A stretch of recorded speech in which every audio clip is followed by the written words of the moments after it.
ഈശോയുടെ മുമ്പിലാണല്ലോ നമുക്ക് ഏറ്റവും കൂടുതൽ ഉത്തരം കൊടുക്കേണ്ടതുള്ളത്. നമ്മളെ ഇട്ടേച്ച് പോയവരെയൊക്കെ ഓർത്ത് നമ്മൾ സങ്കടപ്പെടുമ്പോൾ ഈശോ നമ്മളെ ഓർത്ത് സങ്കടപ്പെടുന്നുണ്ടാവും. പ്രാണൻ തന്നെ നമ്മളെ സ്നേഹിച്ചിട്ട് നമ്മളിപ്പോ പലപ്പോഴും യൂദാസിനെ പോലെ ഈശോ മുമ്പിൽ പെരുമാറുന്നുണ്ടെങ്കിൽ നമുക്കൊരു തീരുമാനം എടുക്കാം. ഈശോയെ, നിന്നെ ഒറ്റ കൊടുത്താൽ നിന്നെ തള്ളിപ്പറഞ്ഞ 1000 യൂദാസുകൾക്ക് പകരം ഞാൻ മത്യാസായിട്ട് ജീവിക്കാം. തെരഞ്ഞെടുക്കപ്പെട്ടവരുടെ ഗണത്തിലേക്ക് നിന്റെ കൂടെ നിൽക്കാൻ നിനക്ക് വേണ്ടി ഞാൻ ജീവിക്കാം. എനിക്ക് വേണ്ടി മരിച്ച, എനിക്ക് വേണ്ടി ഇപ്പോഴും ജീവിക്കുന്ന എൻ്റെ ഈശോയെ, നിനക്ക് വേണ്ടി ഞാൻ ജീവിക്കാം. Make A beautiful decision.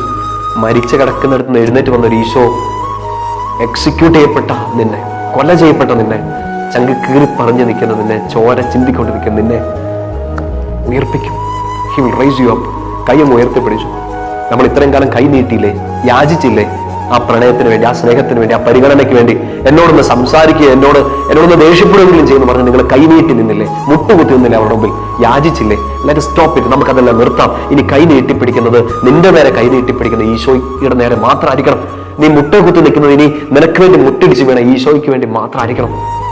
അങ്ങനെയെങ്കിൽ കുരിശിൽ ഇങ്ങനെ കൈയും പിരിച്ചു പിടിച്ച് ഇങ്ങോട്ട് വാ എന്നും പറഞ്ഞ് ഹൃദയം തുറന്ന് സ്നേഹം തരുന്ന ആ ഈശോയെ നിനക്ക് മനസ്സിലാവും.